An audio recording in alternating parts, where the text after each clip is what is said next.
Assalamu alaikum and good morning. The topic that we're going to be talking about today is projectile motion और ये आता है kinematics के chapter में, kinematics के chapter में, physics में, projectile motion, kinematics. और अगर इसका accompanying note चाहिए तो that is available on AurParho.live और note का नाम यही है. सही है. तो प्रोजेक्टाइल मोशन होता क्या? हाँ, इससे पहले कि हम शुरू करें, we should learn a few things or we should revise a few things, and that is the resolution of vectors. ये बहुत सारे लोगों ने क्लास में किया होगा, but I'm just revising it क्योंकि हमें इस चैप्टर में चाहिए होगा. सही है. So let's say we have a vector v in the direction 30 degrees to the horizontal and magnitude of 5 meters per second. सही है. Now, to resolve this vector into its two components, its vertical component और इसका horizontal component, हमें trigonometry की जरूरत पड़ेगी. So, अभी मैं ये बना के रख देता हूँ यहाँ पे, ये लिख के रख देता हूँ, and then we'll need it. So let's take the horizontal component first.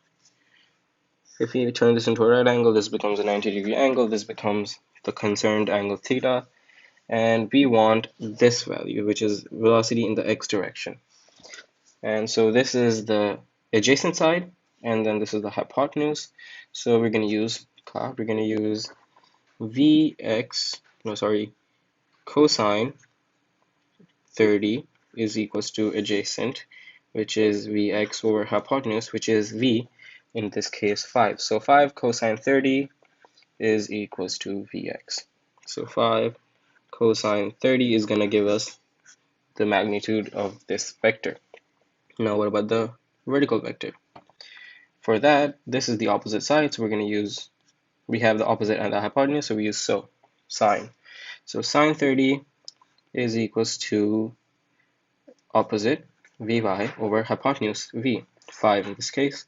5 sine 30 is equals to Vy. So the magnitude of the Vy vector, the vertical of the V vector, is given by 5 sine 30. So yeah, so that was just quick revision on vector resolution. ये दिमाग में रखिएगा, हमें आगे चाहिए होगी. Okay. Now, projectile motion होता क्या है? हमने पहले O levels में और थोड़ा A levels में भी पढ़ा था linear motion के बारे में. An object moving in a straight line, it can have no acceleration, it can have a constant acceleration, it can have a deceleration, it has a certain velocity, it has a certain displacement over time.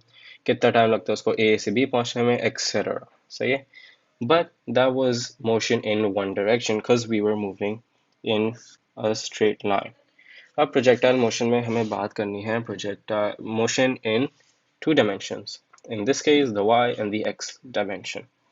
So अगर मैं आपको कहता हूँ कि object यहाँ से शुरू होता है और ये path follow करता है, तो this is obviously evident of two dimensions क्योंकि अगर आप इसकी final position देखें, this is its final position.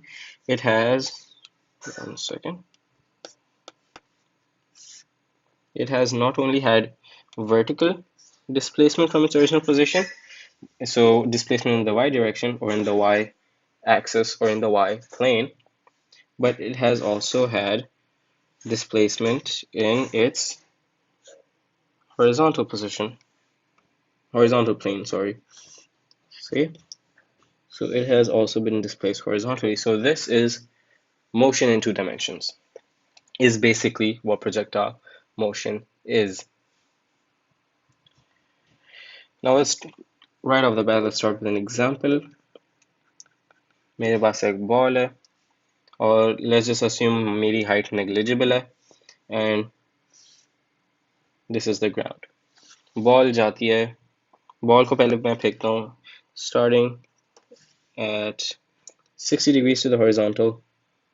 Well, actually, to correspond with the notes, let's make this 30 degrees to the horizontal. 30 degrees, I'll make it bigger वरना फिर messy हो जाएगा diagram. This is 30 degrees to the horizontal और मैं इसको देता हूँ velocity 20 meters per second. So yeah, a decent throw. this object will travel.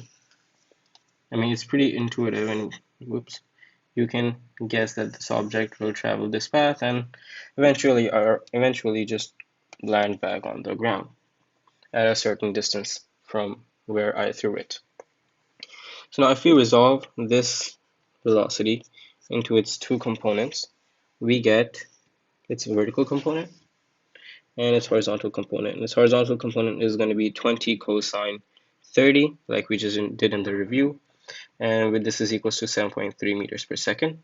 Its vertical component is going to be 20 sine 30, this is equals to 10 meters per second.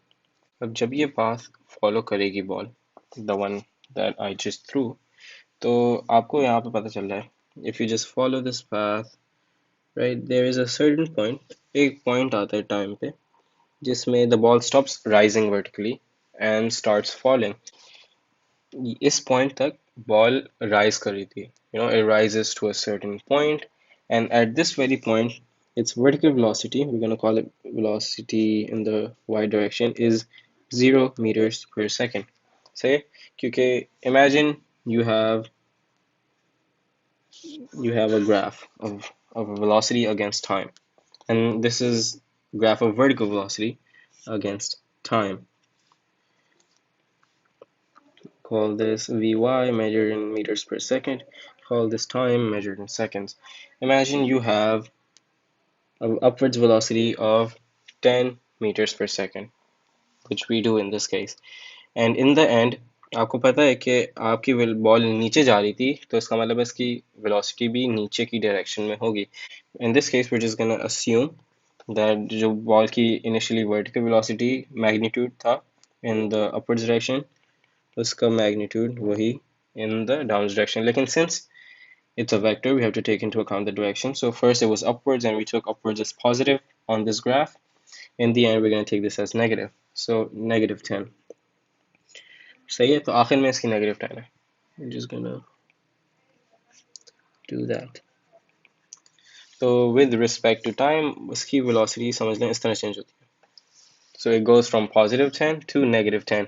And when it does that, आप notice कर चुके होंगे अब तक कि it crosses the x-axis. का मतलब at a certain point, its velocity, its y value is equals to velocity y is equals to 0, and ये point इससे correspond करता है when it stops rising and starts falling.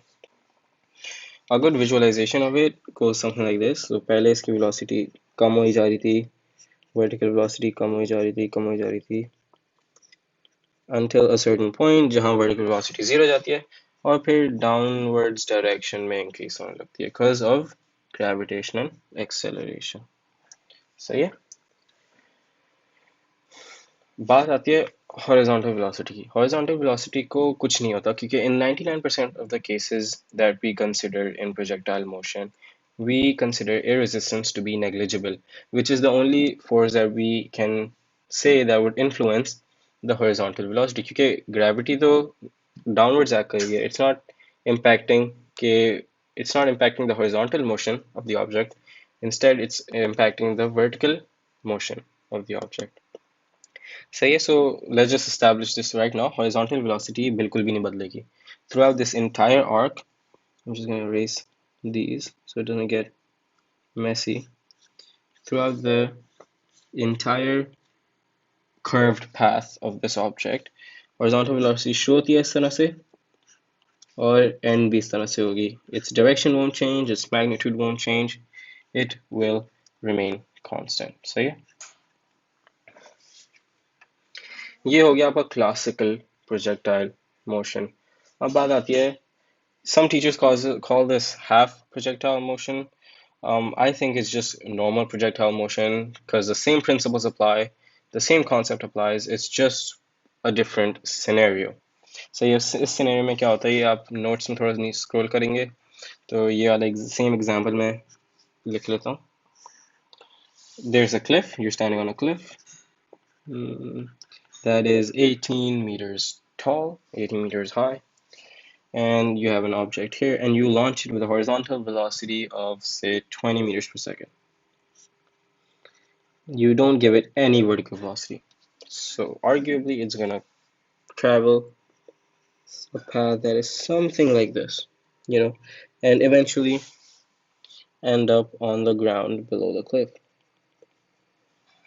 Sorry, end up on the ground in front of the cliff at a certain distance from the cliff. We're going to call this x. We're going to calculate this later. तो अगर मैं आपसे पूछूं कि time कितना लगता है, how much time does it given this information, how much time does it take for the ball to hit the ground? मतलब इस पॉइंट से लेके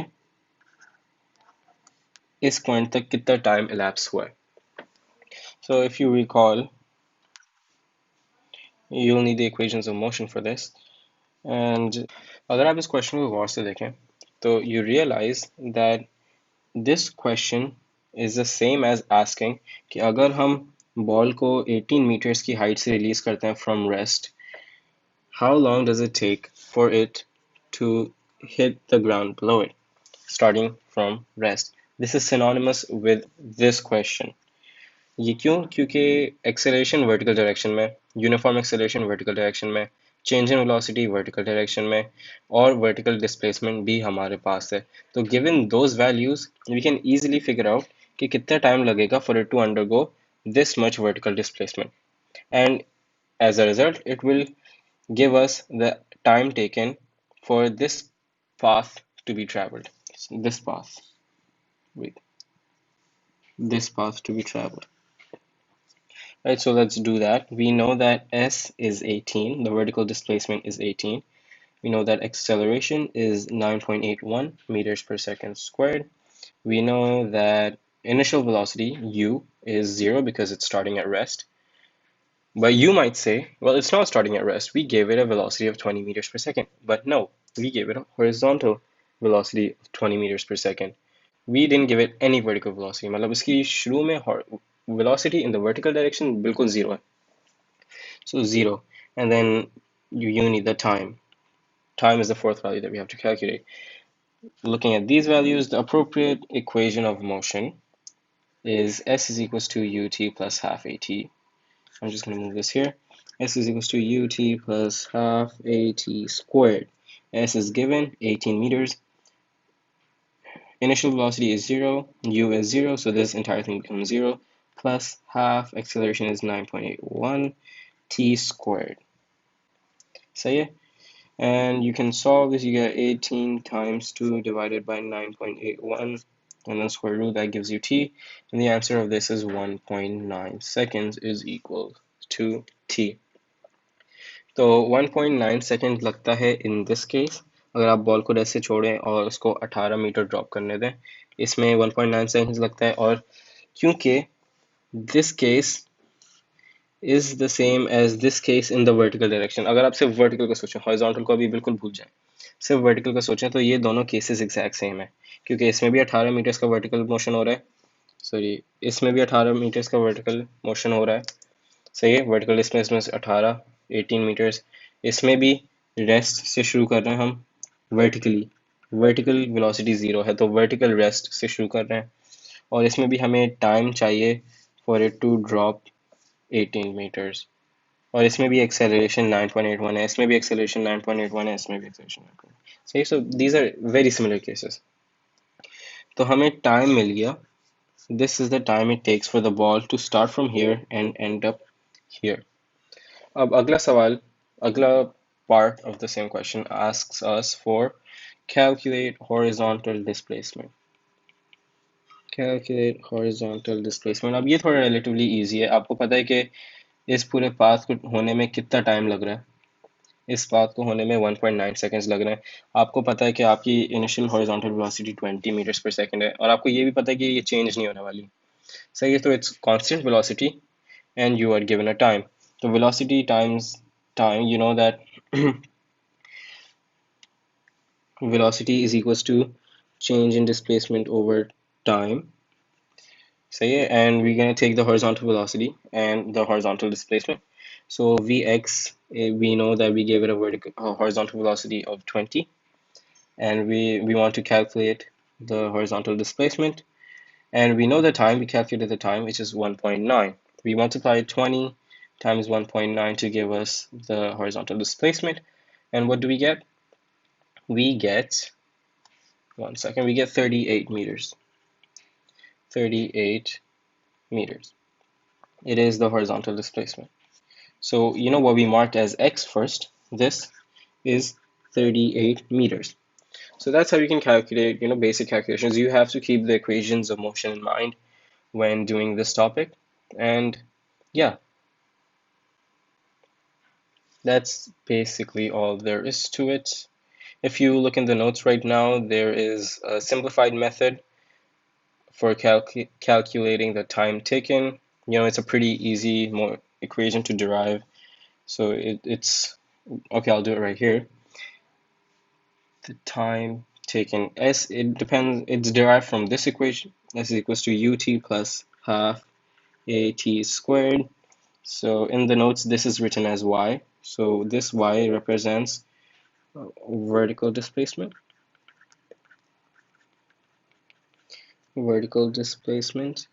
And u is gonna be 0 because this equation is specifically for what do you call it? Half projectile motion, I guess, if you want to call it that, right? Plus half at squared, and then instead of a, they take gt squared, because that is the only force and the only acceleration that's acting in the vertical direction on the object, and it's actually the only acceleration on the object during its path, the curve that it travels. So when you simplify, when you like move the stuff around and you solve for t, you get t is equals to 2y g under the root. Yeah, so that's basically all there is to it. I would suggest you check out the notes. They're pretty similar diagrams. And I hope this helped. If it did, like and subscribe to stay up to date with the other videos that are going to be coming. Hopefully, there are going to be a lot more videos. And yeah, if I messed something up, or I misspoke or said something wrong, or you have another question or something, you're confused about something, drop it in the comments below, and I'll be sure to check it out as soon as I can. Thank you.